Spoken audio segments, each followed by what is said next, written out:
the actual mic that was recorded on here. I stole this from a good friend of mine. His name's Eyal. You can find these guys on Amazon. I remember I've gotten compliments on this intro. Someone's like, that's the best lo-fi whisper thing I've ever heard. I was like, well, that's because it's real. So if you tried to get this same sound out of like plugins or something, like it would never be quite the same, because like just my mouth being on this, hear how much my voice changes even though I'm not talking through it versus when it's not on there.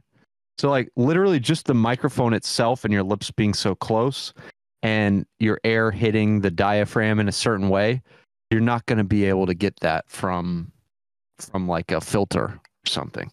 You can get close, but it'll never sound quite like that. All right, so we did have a filter on here, just filtering out this super lows, even though it sounds pretty good by itself. But we don't need that. In the dark with all for art. There's a little bit of compression on this boy. In the dark with all for art. As low as I can get, burn the bridge, rip the stage out. In the dark with all for art. Really compressing that a lot. -10, -15 at the most there. And to get rid of the transients, because I didn't want any like transients here. Dark with all for art. As low as it almost gives it like a distorted sound as well. Really even sounding, really getting rid of any of those transients and giving it like a slight distorted sound. And then lo-fiing it even further, a little boost at 2.29 kilohertz. In the dark with all for art, as low as I can get, burn the bridge, rip the stage out. Pick it up! Cool, that's that. That was pretty simple. I mean, there's only so much on that spot. Okay, so we had the different vocals going. That was a challenge. I do want to talk about that really quick. We had the demo vocals in this session along with the real vocals. So we did have Britton track every single part in this song, but the performance on the demo vocals was just superior. It just had like the right vibe, and the new ones, it sometimes does sound like a little more stale. So demo-itis is a very tricky subject because it's real, and some people get accused of it falsely though as well.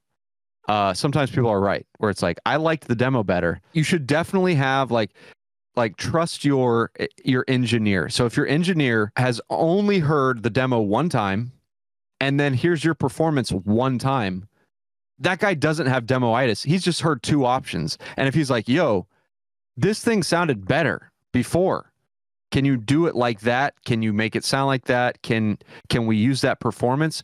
He's going to have a much better opinion of it than you will, because you're used to the demo. Be careful whenever you accuse somebody of having demo-itis, or just assume that if you're in a band with somebody and they're like, yo, I like the demo better, they might actually be right. And when directing a vocalist, don't give them a paragraph of feedback.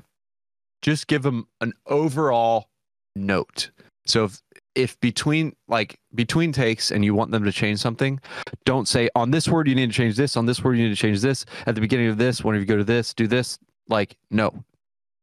Don't do that shit. A vocalist is A, never going to remember all that, and B, if he does remember all that, he's going to be thinking about what he needs to remember, and he's not going to be performing, or her. So what you need to do is say something general. Try to target the general problem. Like, maybe somebody is overpronouncing things or underpronouncing things. Just give them that one note. Maybe somebody is being too aggressive, or maybe they're not being aggressive enough. Just give them that one note and let them go. Let's dive into this. I'm going to skip the demo vocals right now because that's just a very small portion of this. Okay, this is a cool thing.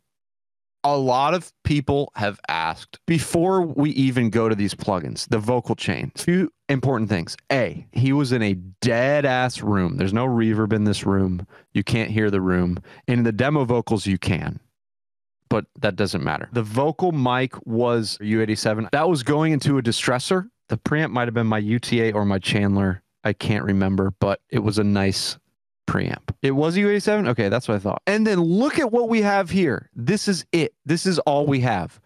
This one plugin, distortion. Let me show you. I can't break I can't breathe it. Which is doing a good bit. I can't breathe. But even without anything on there, I can't breathe it. It sounds aggressive. It sounds good.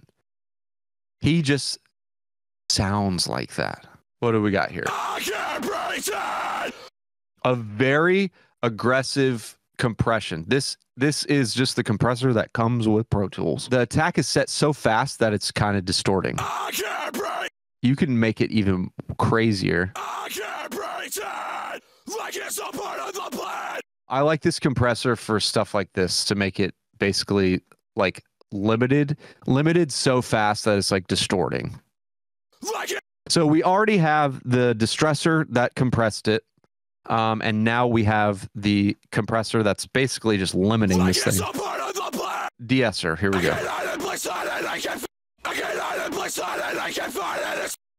I can't breathe it, like it's a part of the plan. I can't hide it, I can't find it, it's one that I can stand. Okay, so we have some stuff on the bus. So this compression is on the bus, and it's only affecting where everything, when there's like a triple, like this part. I can't breathe it, like it's a part of the... So you see it's compressing a lot more whenever we have these extra vocals coming in. I can't breathe it, like it's a... And then when it's his regular vocal, it's only going to like 1 or 2 dB of gain reduction. So it's not super aggressive here.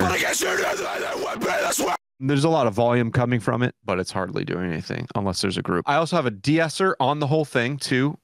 I love doing this on my vocal bus. A little bit of de-essing. Especially when there's grouped vocals or multiple layers like this, because they really start to, when all the layers are together, those S's become a lot louder, even though you have de-essing on there anyway. So let's see what the heck is going on with what we have right now.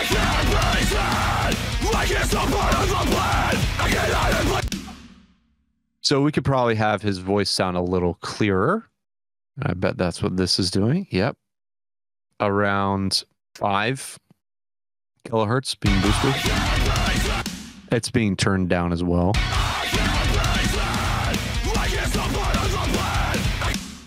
But since we have it boosting about 1.5 dB, it's clearing it up. So turning the EQ down or turning the vocal track down is okay because it still stands out a good bit with that boost in the presence of the vocal. And then we also have VMR Revival plugin. This is pretty cool for adding like ultra high end. Let's hear it. Let's solo these so you can really hear this one. I can't breathe it, like it's a part of the plan. I can't hide it, place on it, I can't find it. So it's just those like super high highs, but it's like pretty smooth sounding. But I guess you knew that it would be this way. Wait for your chance to run away. Let's hear that. I can't breathe it, like it's a part of the plan. I can't hide it, place on it, I can't find it. It's one that I can stand. But I guess you knew. So these are the demo vocals. I can never make you stay. Sound very, very different. So let's see what we did. I had to take out some of the ultra highs. Yeah, there's like this really super high just frequency coming through on that whatever mic they were using. All right, then we got that same like limiter compressor on here. So it looks like for the most part, the only difference between the demo vocals and the regular ones was me just taking these ultra crispy highs out